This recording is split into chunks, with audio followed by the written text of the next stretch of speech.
The Spanish goat is one of the oldest and most important goat breeds in the Americas.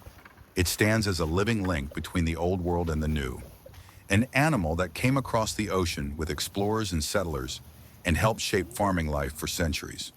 The story begins over 500 years ago. In the early 1500s, Spanish ships crossed the Atlantic. They carried men, tools, seed, and livestock. Among that livestock were tough, short-haired goats from Spain's dry Mediterranean regions. These goats were not pampered dairy breeds. They were survivors raised in rocky hills and sun-baked pastures. They could live on almost anything and thrive in heat, drought, and rough terrain. When the Spanish reached the Caribbean islands, their goats came with them. From there, they spread throughout the lands that would one day become Mexico, the American South, and the rest of the Americas. Those goats, the foundation stock of the Spanish breed, came from an old Mediterranean type that no longer exists in Europe today.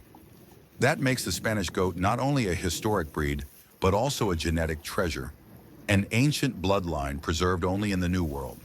For over 300 years, Spanish goats were the only goats known across the southern United States. They became an essential part of life for settlers, ranchers, and small farmers. They provided milk, meat, and hides. They could survive on poor feed and thrive in climates that would destroy more delicate livestock. In early colonial days, cattle were too valuable to eat. Cows were used for work, plowing fields and pulling carts. So goat meat became a major source of food. Wherever the Spanish went, goats went too. They multiplied and adapted, spreading through Texas, Louisiana, Florida, and beyond.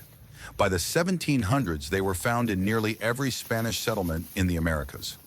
Over time, the goats adapted to their surroundings. In the mountains, they grew thick and strong. In the desert, they became lean and heat-resistant. Some herds became feral, living completely on their own. Others were managed lightly by farmers, but never domesticated in the modern sense. They bred for survival, not appearance.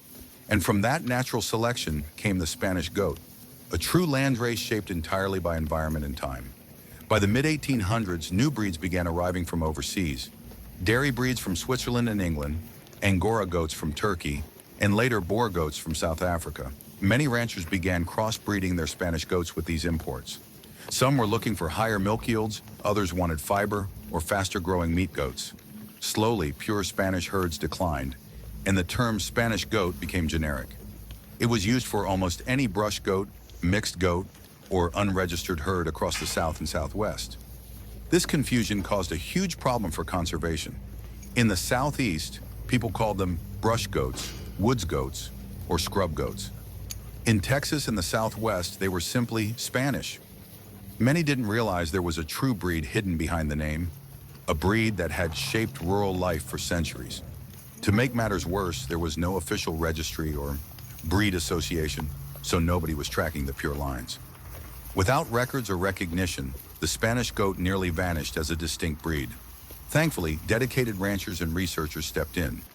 Fieldwork across the U.S. helped locate herds that still carried the pure Spanish genetics.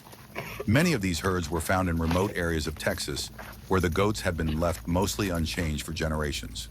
Those ranchers became the foundation of a movement to save the breed.